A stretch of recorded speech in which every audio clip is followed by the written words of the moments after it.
How can one slow dance at a wedding anniversary celebration destroy a 10-year marriage? What happens when a wife publicly dances with her boss while her husband watches, only to discover months later that he documented everything for a lawful response? Can a woman who insisted it was just networking survive the moment a process server hands her divorce papers with temporary custody orders in the middle of her office lobby? Before we dive deeper into this story, I have one small request. Please subscribe, drop a like, comment, and hit that hype button to boost this channel so more people can discover these incredible stories. Before we dive deeper into this story, I have one small request. Please subscribe, drop a like, comment, and hit that hype button to boost this channel so more people can discover these incredible stories. I'm Elsinore Kamath, but everyone calls me Elsie. I swear it was supposed to be romantic. 10 years married, and I wanted our anniversary celebration to be perfect. I'd spent weeks planning every detail, choosing the rooftop restaurant with the string lights and the view of the city skyline. I'd hired a jazz quartet, selected the menu, even coordinated outfits with our closest friends and family.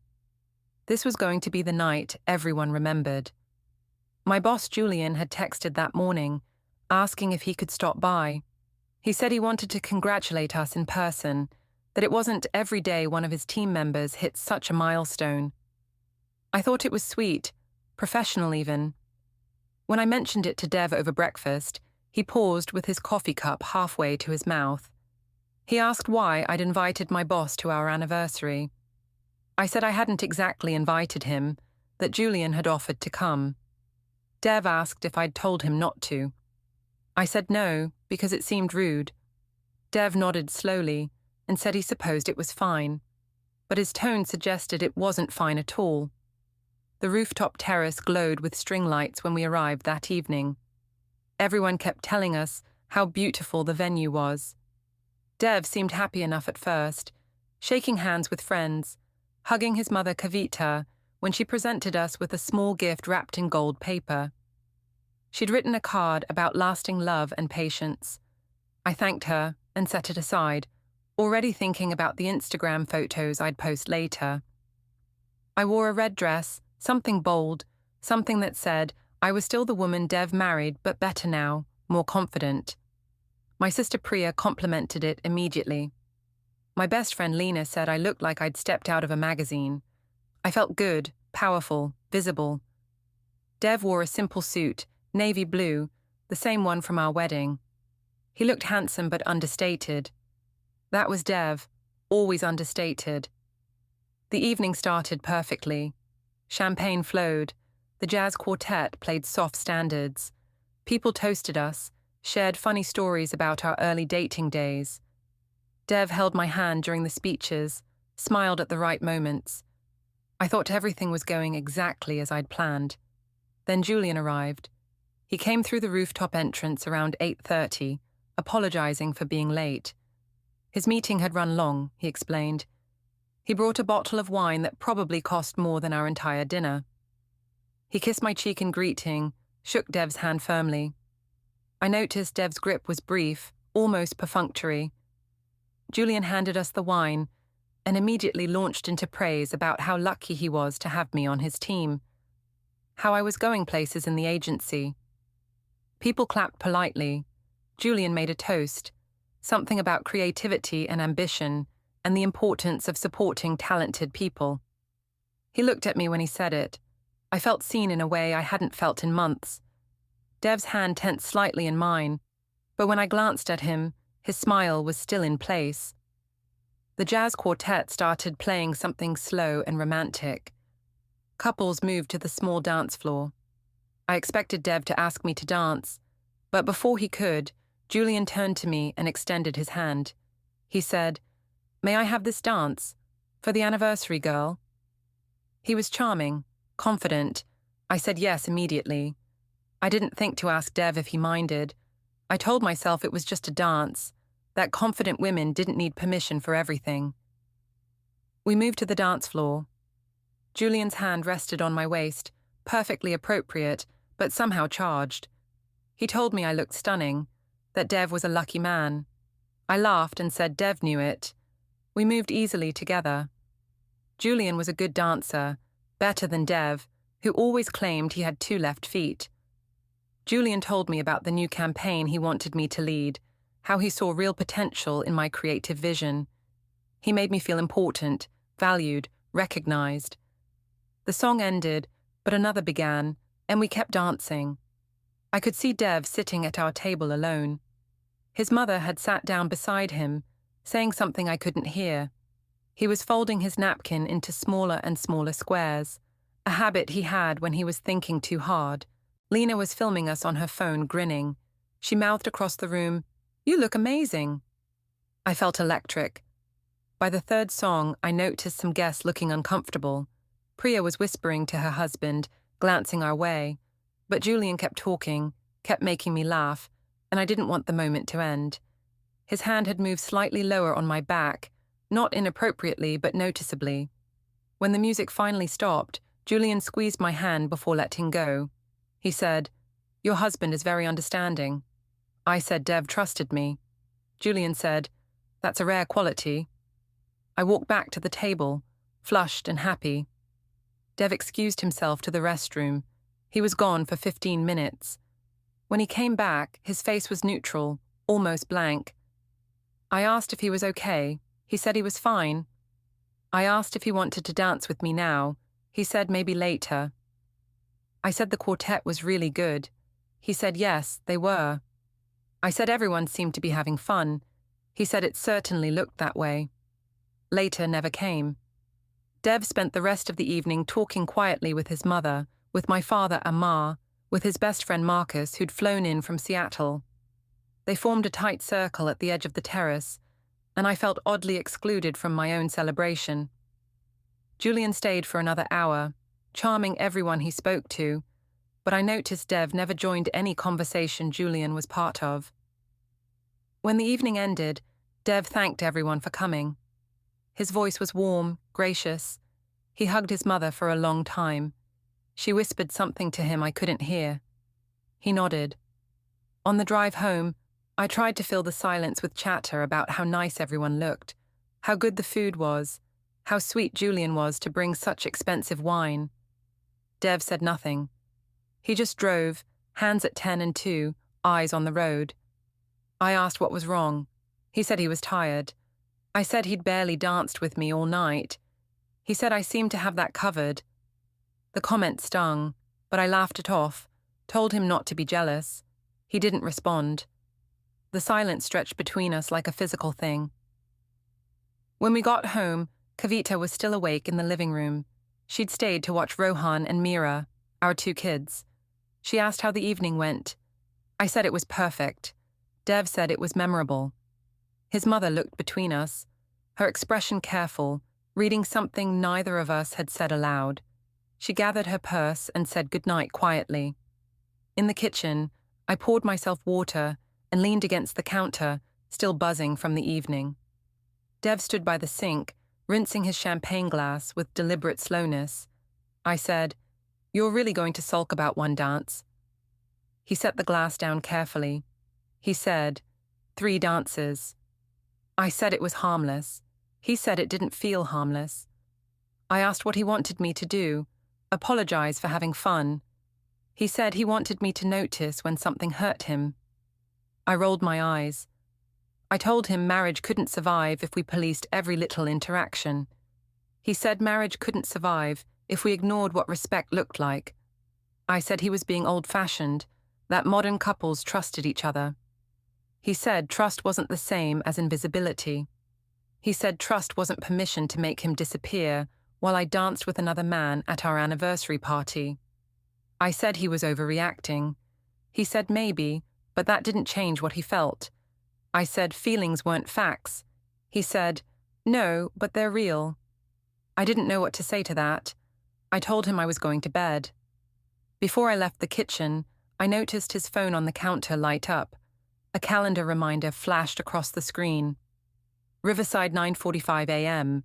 I asked what that was. He said just an errand. I said he was being secretive. He said he was being organized. I said that was a strange way to describe going to the riverside. He said he had some things to take care of. His tone was so even, so controlled, it made me angry. I wanted him to yell, to accuse me of something, to give me a reason to defend myself. But he just stood there, calm and unreachable. I went upstairs. Rohan's door was cracked open. He was supposed to be asleep, but I heard him whisper into the darkness, "Is Daddy mad?" I stepped into his room and sat on the edge of his bed. I said no, that Daddy was just tired. Rohan said, "He looks sad at the restaurant." I smoothed his hair back and told him to go back to sleep, that everything was fine. In our bedroom, I checked my phone. Lena had already sent the video of Julian and me dancing. The caption read, "When your boss shows up and shows out." It already had 30 likes. I watched it twice. We looked good together, natural, comfortable. Julian was smiling. I was laughing. We looked like two people who genuinely enjoyed each other's company. I sent Lena a heart emoji back. Dev came upstairs 20 minutes later. He didn't get into bed. Instead, he stood by the dresser, checking something on his phone. I asked if he was coming to bed. He said soon. Then I heard his footsteps in the hallway, moving away from our room. The guest room door clicked shut softly. I lay there staring at the ceiling, telling myself he'd get over it. From down the hall, I heard a faint mechanical hum. The printer. I wondered what he was printing at midnight, but told myself it was probably work documents. He was a software engineer, always had projects with deadlines. Still, something about the sound felt deliberate, methodical, purposeful. I fell asleep, telling myself that by morning, he'd realize I was right, that it really was just a dance, that he was being dramatic. I didn't know those quiet printing sounds were him collecting everything, every joke, every video, every word. The mechanical hum continued as I drifted off, steady and patient, building something I couldn't yet see. The morning after the anniversary, I woke up to an empty bed. The sheets on Dev's side were cold, untouched. I checked the time. 7:15. He was usually still in bed at this hour on weekends. I heard voices downstairs, Dev's patient tone, and Rohan's excited chatter about a spelling test. When I came down in my robe, Dev was already dressed, making breakfast for the kids. Scrambled eggs, toast, fruit cut into small pieces the way Mira liked. He asked if I wanted some. I said I'd grab something at the office. He nodded without looking up. I said I had to go in early for an important meeting. He said, "On a Saturday?" I said Julian wanted to review the campaign materials before Monday. Dev flipped an egg. He said, "Of course he does." Kavita was there again, earlier than I expected. She said she could take the kids to their activities if we were both busy. I said that would help. Dev said he'd handle it himself. His mother's eyes moved between us, reading something in the air that I was trying to ignore. She asked if everything was all right. I said everything was fine. Dev said nothing. Rohan came over and hugged me, asked if I'd come to his soccer game that afternoon. I said I'd try, but work was busy. He looked disappointed. He turned to Dev, who was already nodding. Dev said, "I'll definitely be there, buddy." Rohan's face brightened. Mira tugged at my dress and asked if I was wearing it for Daddy. The question caught me off guard. I said no, for work. She asked why I dressed nice for work, but not for home. I didn't have a good answer. I kissed her forehead and left before the conversation could continue. At the office, Julian was already at his desk. Saturday mornings were quiet, just a few dedicated team members catching up on projects. He'd brought 2 coffees, handed me one as soon as I arrived. He said he got my order right this time, oat milk with a shot of vanilla. I thanked him. We dove into the campaign we'd been working on, a rebranding for a boutique hotel chain. It was exciting work, creative, the kind of thing that made me feel alive and valued. We worked through lunch, door closed to avoid interruptions from the skeleton weekend crew. At some point, Julian's hand brushed mine as we reached for the same mock-up. He smiled, said we made a good team. I agreed. He talked about future projects, about how he wanted me to take on more leadership roles. He said I had instincts that couldn't be taught. I felt myself glowing under his attention. Around 3 in the afternoon, I checked my phone. Dev had texted asking what time I'd be home. I said probably late, that we were in the middle of a big pitch revision. He replied with one word. Okay. No punctuation, no warmth, no follow-up question. I felt a flash of irritation. Why couldn't he be supportive of my career? Why did everything have to be about him and his feelings? Julian noticed me frowning at my phone. He asked if everything was all right at home. I said it was fine, just typical married life stuff. He said his ex-wife used to get upset when he worked weekends too. He said some people just didn't understand creative drive, that they took dedication personally. I found myself nodding, saying Dev sometimes made me feel the same way, like my ambitions were inconveniences. Julian said, "You deserve someone who sees you." The way he looked at me made my skin warm. We stayed until almost 6. When I got home, the house was quiet. Rohan and Mira were already in bed. Dev sat at the kitchen table with his laptop, a spreadsheet open on the screen. Numbers and dates filled the columns. I asked what he was working on. He said, just organizing finances. I asked why now. He said it seemed like a good time to get things in order. I said that sounded ominous. He said it was practical. I noticed he'd set only one plate at the table, his dinner already eaten. I asked if he'd saved me any. He said he assumed I'd eaten. I said I hadn't. He pointed to leftovers in the fridge without looking up. I heated them in the microwave, the hum filling the kitchen silence. I tried to make conversation. I told him about the pitch, how well it was going, how Julian thought I had real talent. Dev listened without commenting. I said Julian thought I could run my own creative team within a year. Dev said, "Julian says a lot of things." I asked what that meant. He said nothing, just that he'd noticed Julian talked a lot. I said he was my boss, that it was his job to give feedback. Dev said, "Feedback, right." I asked why he was being like this. He said he wasn't being like anything. I said he was clearly upset. He said upset wasn't the word he'd use. I asked what word he would use. He said, aware. I asked aware of what? He said, everything. Then he closed his laptop deliberately and stood up. He said he was going to bed, meaning the guest room. I asked if he was really going to sleep in there again. He said it was easier this way. I asked easier for who? He said, for both of us. Before he left the kitchen, I saw his phone on the counter. A text preview lit up the screen from a contact labeled just with a briefcase emoji. The preview read, "Documents ready for review. Monday, 2:30 p.m. works." I asked who that was.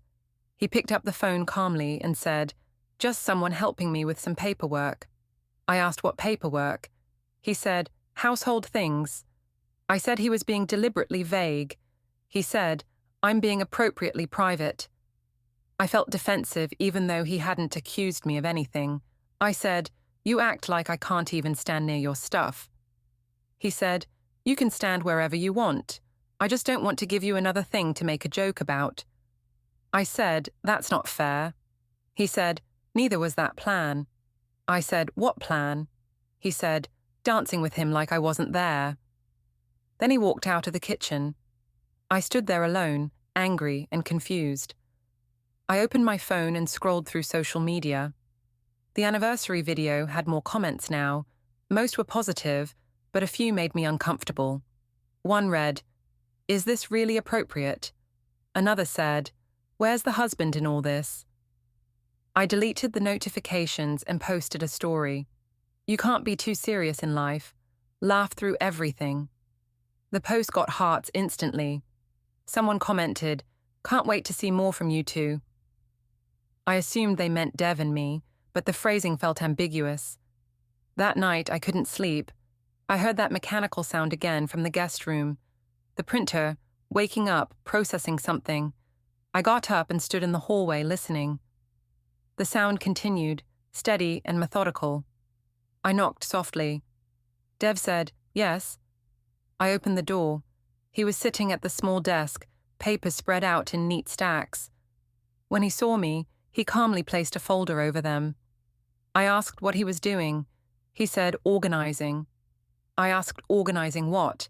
He said, "Things I need to keep track of." I stepped closer. I could see dates on the papers, timestamps, printed screenshots. I asked if he was documenting our marriage. He said, "I'm documenting facts." I asked why. He said, "Because memories fade, but evidence doesn't." The word evidence made my stomach drop. I asked if he was planning something. He said, "I'm preparing for possibilities." I said that sounded like he was giving up on us. He said, "No, I'm protecting myself from what you're doing to us." I said I wasn't doing anything wrong. He said, "Then you have nothing to worry about." I left the room angry and went back to bed, but I couldn't shake the feeling that something had shifted, that Dev wasn't just hurt anymore. He was strategic, and that scared me more than his anger ever could. The next week at work, Julian and I fell into an easy rhythm. We'd arrive early, leave late, grab coffee between meetings. Other people noticed. Sarah from accounting made a comment about how close we'd become. I laughed it off, said we were just collaborating intensely on the campaign. She said, "That's one word for it." I asked what she meant. She said nothing, just smiled and walked away. Julian suggested we work from the co-working space downtown one afternoon. He said the office was too distracting. We set up at a table near the windows, laptops open, ideas flowing. He ordered us lunch, paid for both meals. He said it was a working lunch, that he'd expense it. Halfway through, his hand covered mine across the table. He said, "I really value what we have." I said I valued it too. He said, "No, I mean beyond work." I pulled my hand back gently. I said, "We should probably keep things professional." He said, "Is that what you really want?" I didn't answer. At home, the distance between Dev and me grew. We communicated through logistics. Who was picking up Rohan? What time Mira needed to be at dance class? Whether we needed milk from the store? We didn't talk about feelings. We didn't talk about the anniversary. We didn't talk about Julian. Dev spent most evenings in the guest room. I heard the printer more frequently now, always at odd hours, late at night, early in the morning. The sound became part of the house's rhythm, like a heartbeat I'd learned to ignore. One afternoon, I had to pick up Rohan from school because Dev had a meeting he couldn't move. I asked what meeting. He said a consultation. I asked about what.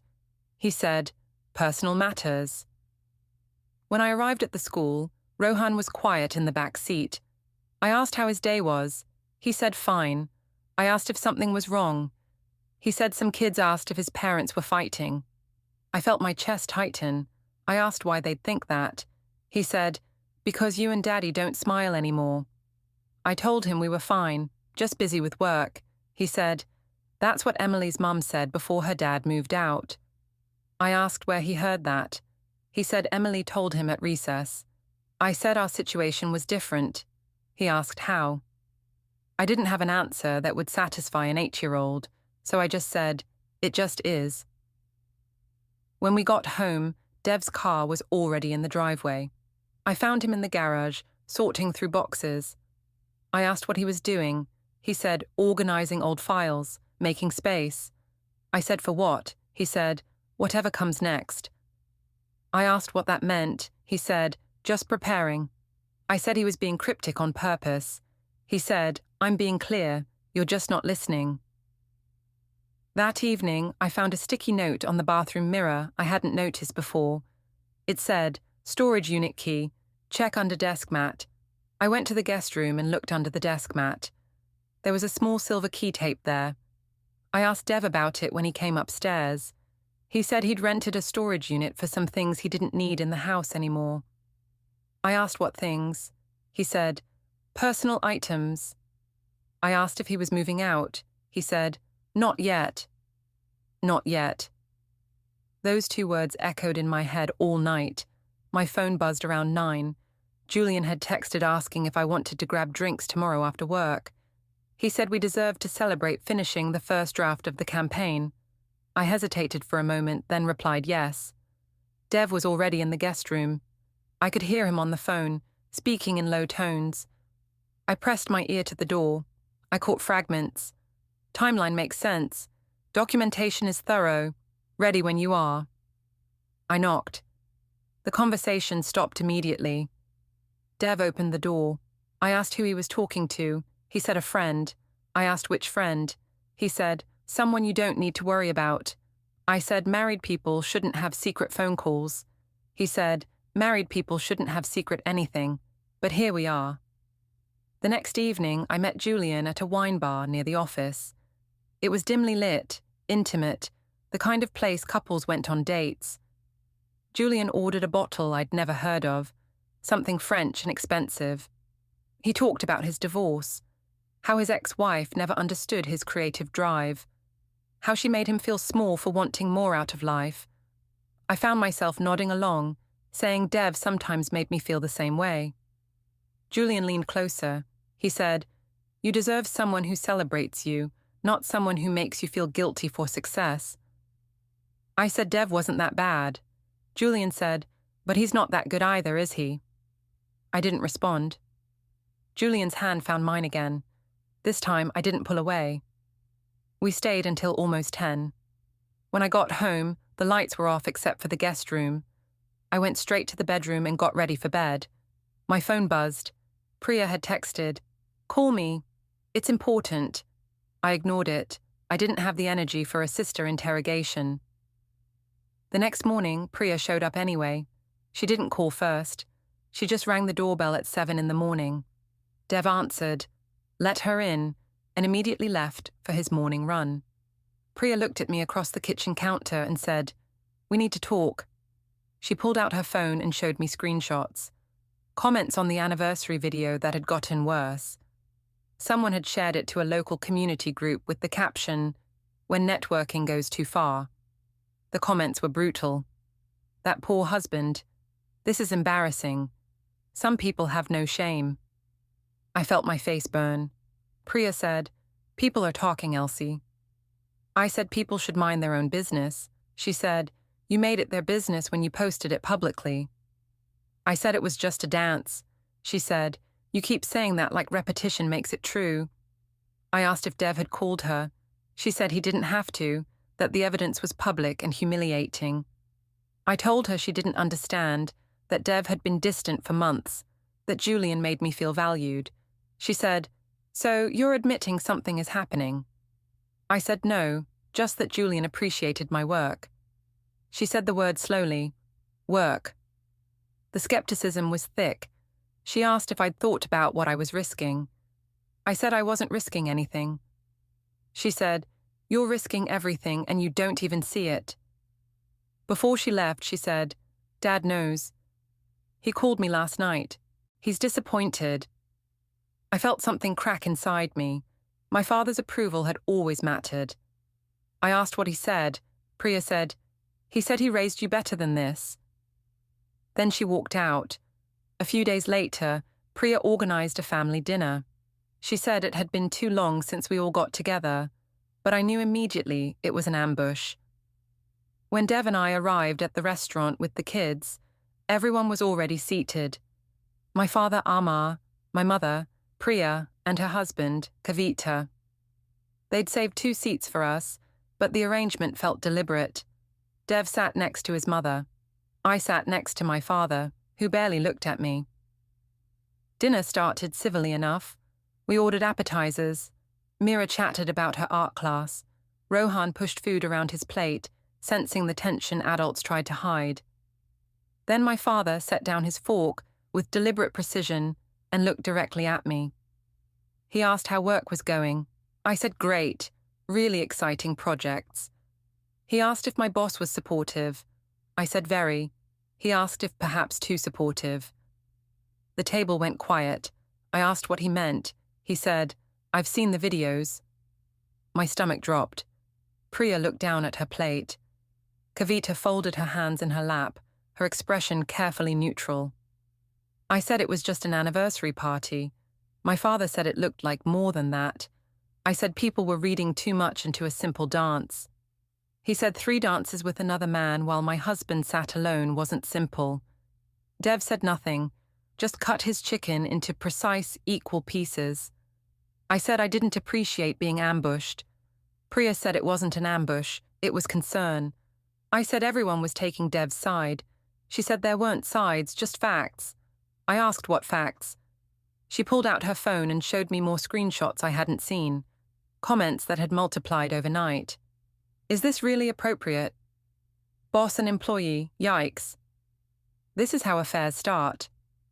One comment read, "Someone should tell that husband to get a lawyer." I felt my face burn. I said social media comments didn't define my marriage. Kavita spoke then, her voice measured and calm. She said marriage was defined by respect, that respect was visible to everyone, not just the couple. I said I respected Dev. She said, "Not in that video." Dev finally spoke. He said, "Mum, it's okay." But his voice was hollow, defeated. It clearly wasn't okay. I excused myself to the bathroom. Priya followed. In the mirror, my makeup looked too bright, my confidence from earlier now seeming desperate. Priya stood behind me and said, "Elsie, people are worried about you." I said people should mind their business. She said, "I'm your sister, you are my business." I asked if Dev had complained to her. She said he didn't have to, that the evidence was public and getting worse. I told her she didn't understand the pressure I was under, that Julian made me feel seen. She said, "So you're admitting something is happening?" I said no, just that Julian appreciated my contributions. She said, "Work contributions or something else?" I said she was twisting my words. She asked if I'd thought about what I was risking, about Rohan and Meera. I said the kids were fine. She said, "Rohan asked me if you and Dev were getting divorced." My blood went cold. I asked when. She said last week at his soccer game that I'd missed. She said he'd asked her very seriously, with the kind of worry that keeps kids up at night. I felt tears threatening but pushed them down. She said, "You're risking everything, and you don't even see it." When we returned to the table, Dev was showing my father something on his phone. They both looked up when we sat down. My father asked Dev if he'd finalized the timeline. Dev said he was working on it. I asked what timeline. Dev said, "For a project." I said he could be more specific. He said, "I could, but I won't." Kavita asked if he'd been to the storage unit yet. He said yes, that everything fit perfectly. She nodded approvingly. I felt like I was in a conversation everyone understood except me. I asked what was in storage. Dev said, "Things I don't need cluttering the house." I said he'd mentioned that before but never explained. He said, "I don't explain everything anymore." Priya asked if I'd noticed anything different at home. I said like what? She said, like how he's preparing for something. I said preparing for what? No one answered. They just exchanged glances that excluded me completely. Dinner ended early. The kids were restless, picking up on the tension. Rohan asked if we could go home. Meera asked why everyone looked sad. I said we weren't sad, just tired. Dev paid the bill, even though Priya offered to split it. On the way out, Kavita hugged Dev longer than usual. She whispered something I couldn't hear. He nodded and squeezed her hand. In the parking lot, Dev said he'd take the kids home. I said I needed to clear my head, that I'd take a walk by the river. He said okay, but his expression was skeptical. He knew. Somehow, he knew. I texted Julian asking if he was free. He said he was at the Riverside Cafe finishing some sketches. I said I'd meet him there. The embankment was quiet when I arrived, string lights reflecting off the water. Julian saw me coming and waved. He'd already ordered wine, 2 glasses waiting.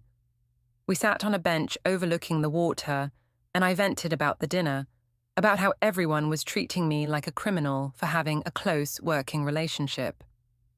Julian said they didn't understand modern professional relationships, that they were projecting outdated values onto something innocent.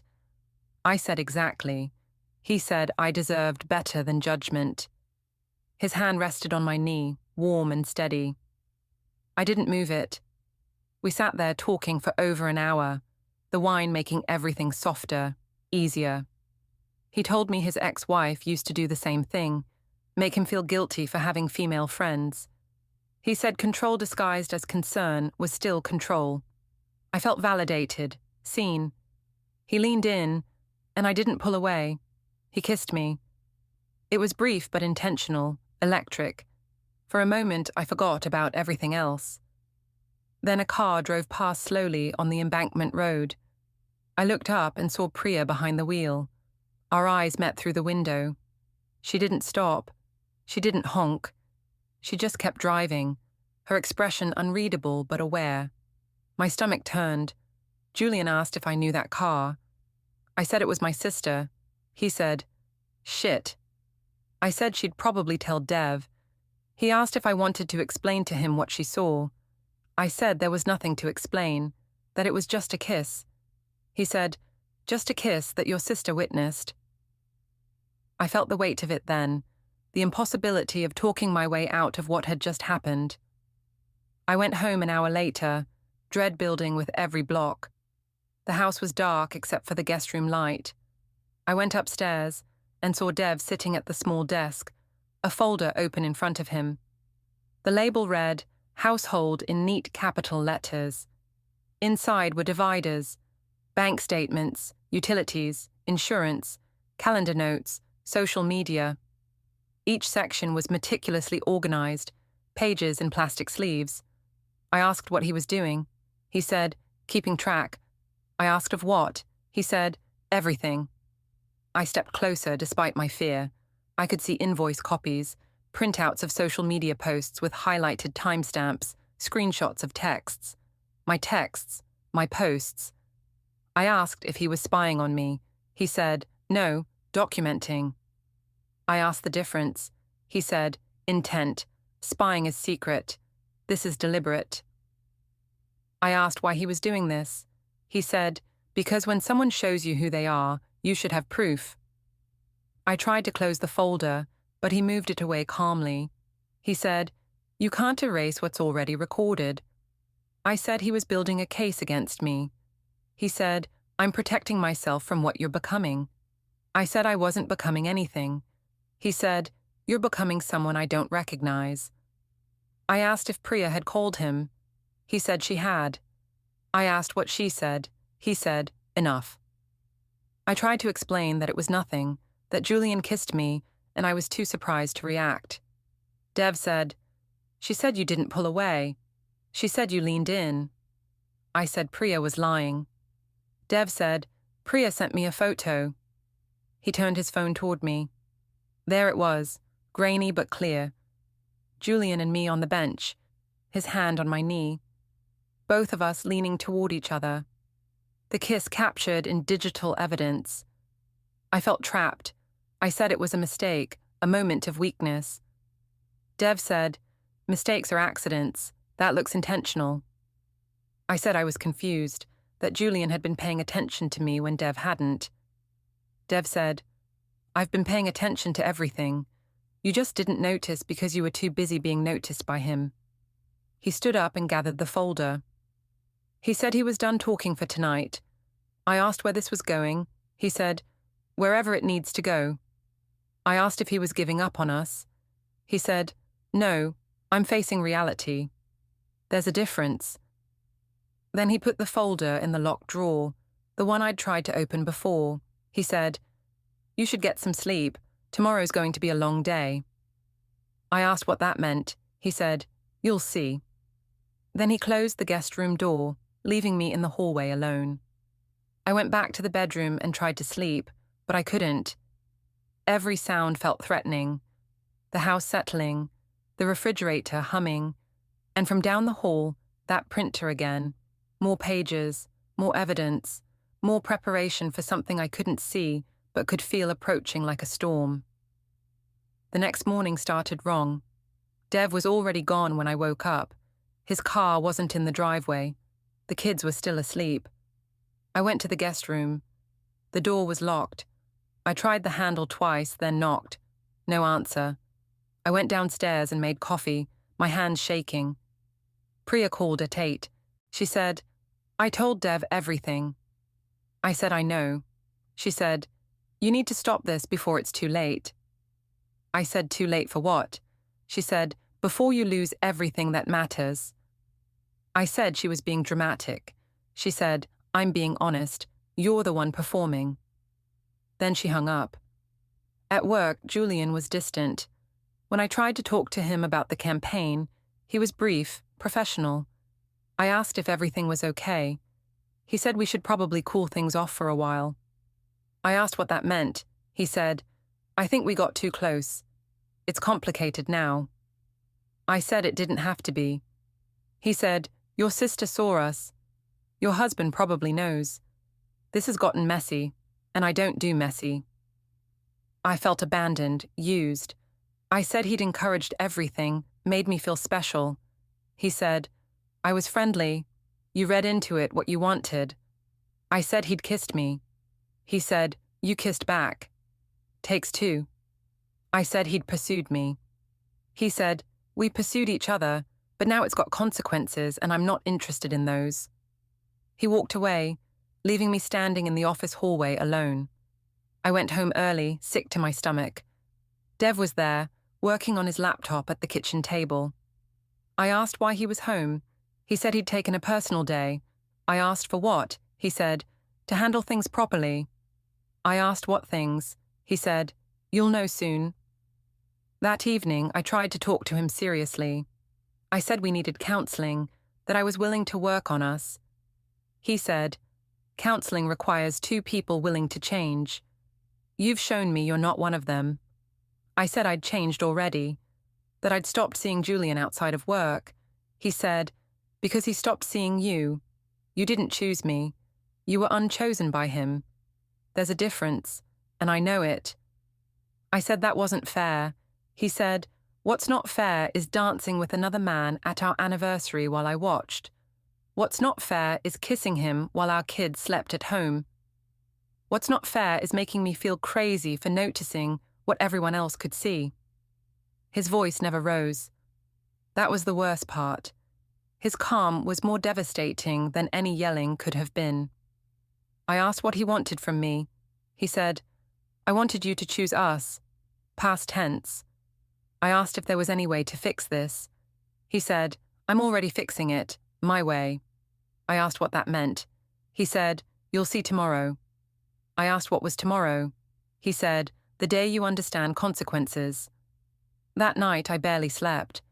Around midnight, his phone alarm went off. The screen showed, "Appointment confirm, MC Family Consult, Tuesday 4:15. I asked who MC was. He said a friend. I said it looked professional. He said it was. I asked if he was seeing a therapist. He said, "Something like that." I asked if I could come. He said, "It's not that kind of session." I asked what kind it was. He said, "Preparatory." The next day, I saw Julian again. I'd asked to meet him at the co-working space cafe. I needed to know where we stood, if there was anything real between us. When I arrived, he was already there, black coffee in front of him. He didn't offer to buy me anything.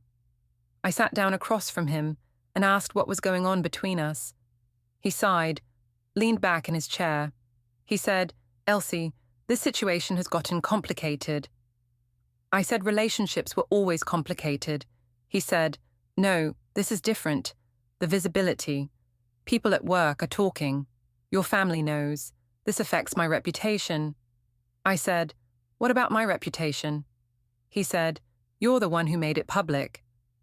I felt anger rise, hot and sharp.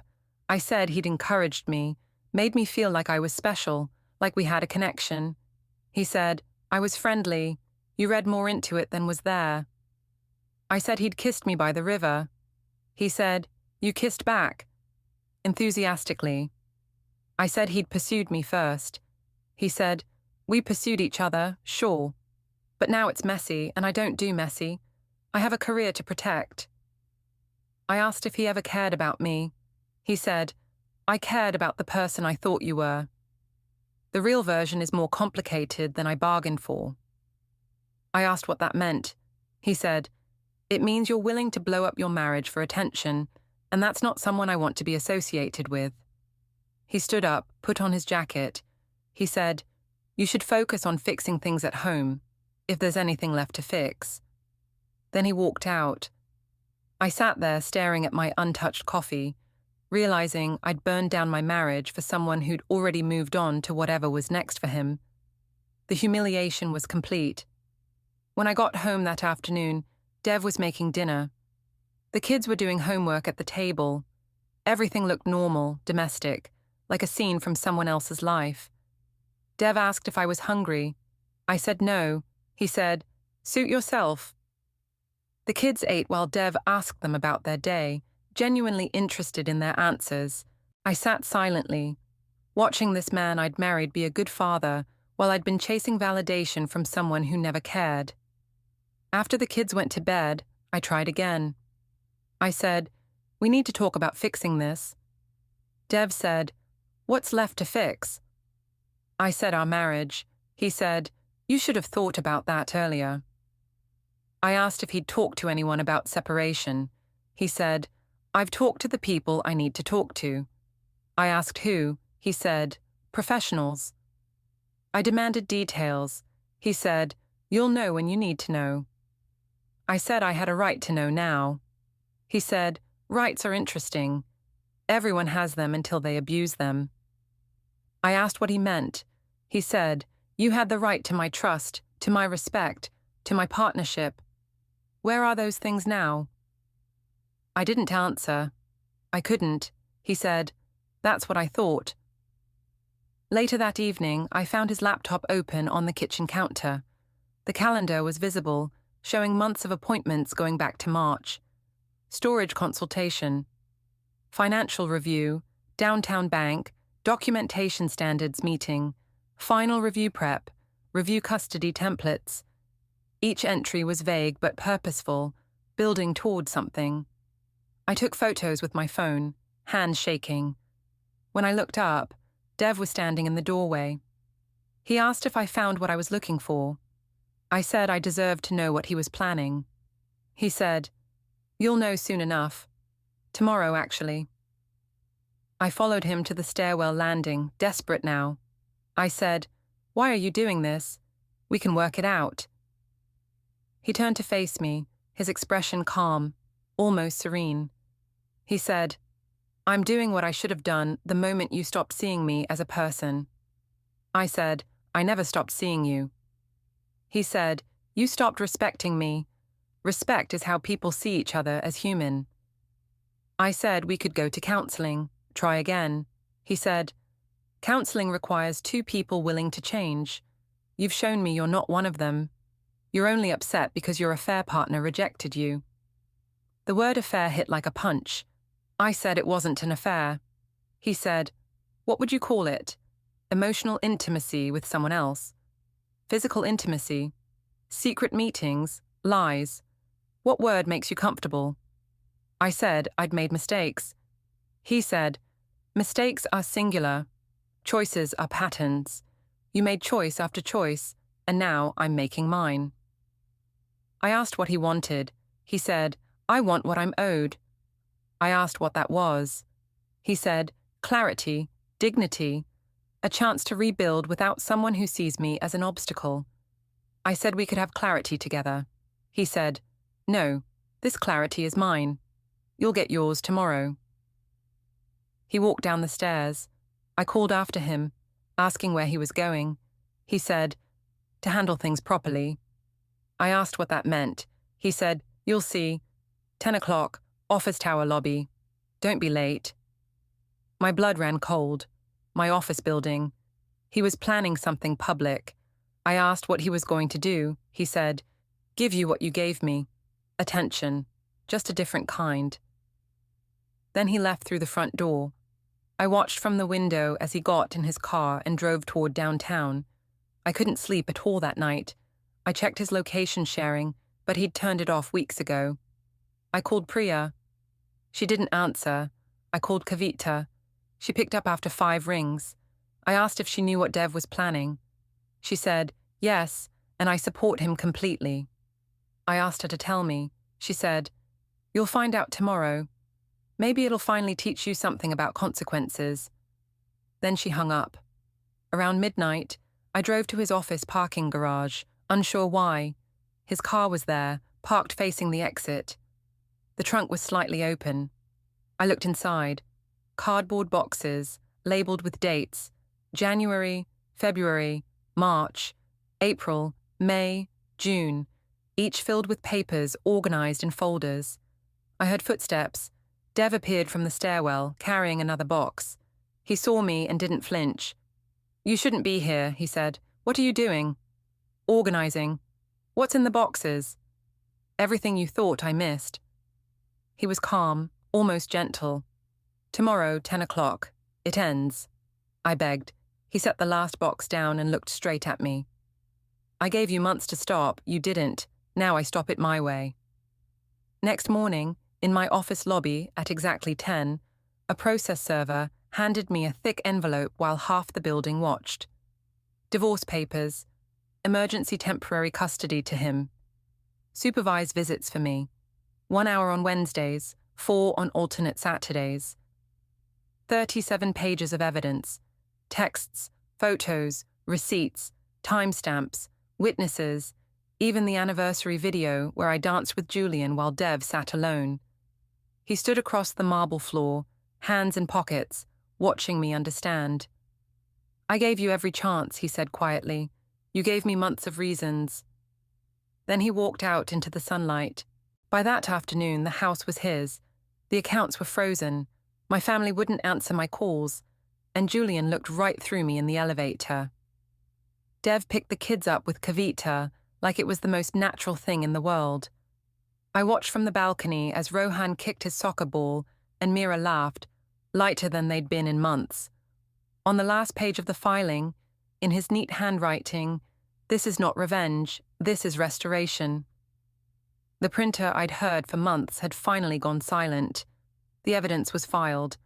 The life I knew was over, and for the first time, I understood what every quiet folder, every locked drawer, every calm "I'm fine" had really meant. Consequences, delivered with devastating, unbreakable clarity.